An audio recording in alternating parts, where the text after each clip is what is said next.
This is Don the Fat Bee Man, and I'm still freezing down here in Georgia.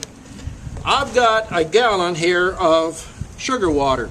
It's a little bit better than a 1-to-1, and I'm putting a treatment on in the wintertime, and I've done some in the fall to treat Noseema or a preventative. And this is what I do. I use this. This is a very good antifungal, antibacterial. It's tea tree oil, and tea tree oil will knock out Noseema. I put it in as a preventative, and I'm not losing hives. Now you can buy Fumidel B, you can buy Fumigellin, and for $45 or $50, it's going to treat 5 or maybe 10 hives. That's $45 to $50. Tea tree oil, natural essence of oil. You can treat 500 hives. And if you watched my videos, I've done boric acid. I've had a lot of people say it knocks the beetles down, it kills them. It doesn't cost you much. You don't have to spend money to save money. This here, if you buy it, put it in your hive, and you don't have no good effects from it, you're not out nothing. Buy a small 1-ounce bottle and try it. But I'm up here in the country, and I'm getting ready to treat these bees, and this here I'm going to put on 8 hives. This is Fat Bee Man. I'm out here in the bee yard. I'm going to put some of this tea tree oil and sugar water in here. And these pans here will probably hold a good gallon, but it's not necessary to fill them. This is 52 degrees outside, so you don't need to fill them up. You want the bees to be able to clean this stuff up in just a short period of time.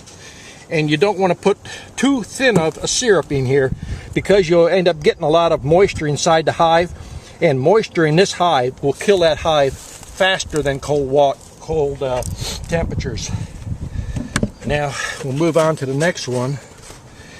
As you can see, these are different colors. And we got one here. It's still got a little bit of feed. I'm going to add the tea tree oil to it.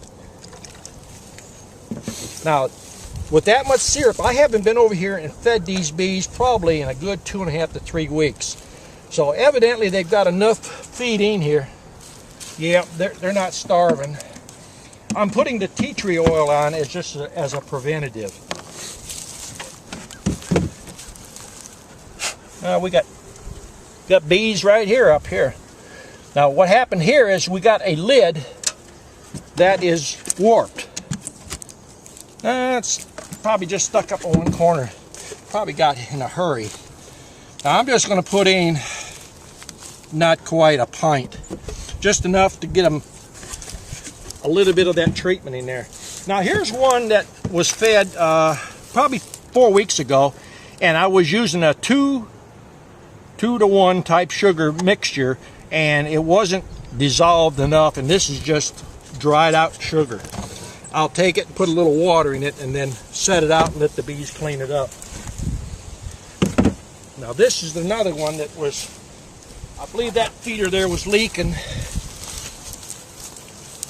All right, take this off.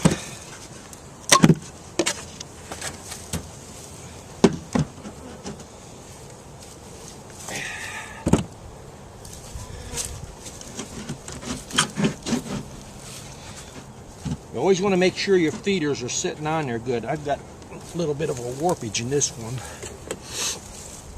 We build these things up 15, 20 or more at a time, and they sit outside and they get a little warpage to them. Let's see how this one's doing. This one's pretty good. Still got a little bit of now this here's an old cow ant. There's one ant in here. Now you notice there's no ants in here, and I've got sugar in here. Put just a little bit of your cinnamon in here, and it'll keep them ants out.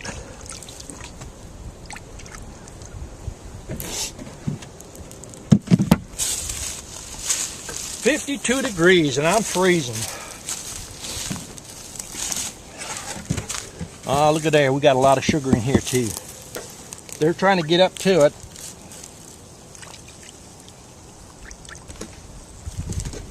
I'll have to come back and change out some of these here. Now this is a warped lid. Let me check that lid. Yep, see that there? Lid's warped. They smell that oil's in there, and they come up.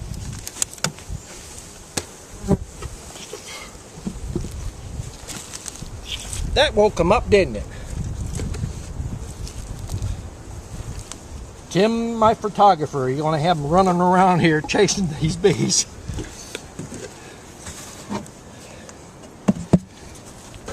You can see they're flying at 52 degrees. And it's been cold and windy all night.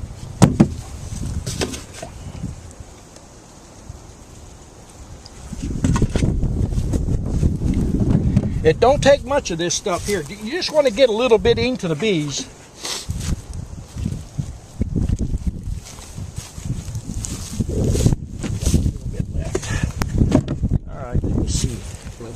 This is the cheapest way that I've found that's cost effective and really does a good job. And this can be done in the fall. It could be done with honey on. It leaves no taste in the honey. And along with this treatment and other treatments, you can figure out which one you want to go with and which is the most effective for you. Now, if you like what I'm doing here, don't forget to donate, because we're making the videos here and it costs a little money. And this here is my this is my fuel here, actually, an empty thing. Cooking oil. It's what I run this is my French fry mobile that I go around and I service my bee yards with. It might be fancy, but I run on cooking oil. And I just clean this out with some soapy water, and I use it to carry my sugar water. I'm going to do a whole series of essence of oils, and they'll be broke up into different sections. And just keep watching the webpage. We'll be posting on there. Thanks for watching.